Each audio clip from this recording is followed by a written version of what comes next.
Amnesty International has been campaigning, and all our supporters have been campaigning so hard for an international arms trade treaty, because there is currently no international standard. There's international standards for things like dinosaur bones, antique furniture and those kind of issues, but there is no legally binding controls and rules for the regulation of the international trade in weapons, especially when you consider 2,000 people a day currently die as a result of armed violence. It's a terrible humanitarian and human rights tragedy, and it's something we need to do something about. Now, the Arms Trade Treaty has been progressing slowly since 2003, and this year at the United Nations is an absolutely crucial time for us.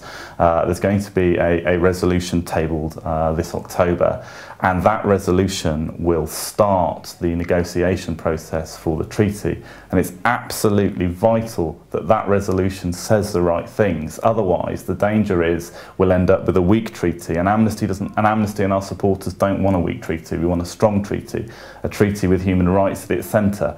If it's not a strong treaty, it will not help reduce the suffering, it will not help reduce the human rights violations associated with armed violence, and it will not help the victims, the 2,000 people a day who currently die. And that's why we need your help right now to make sure that the governments do what they promised to do back in 2003 and deliver a meaningful treaty. And for that, we need the strongest possible resolution at the UN this October.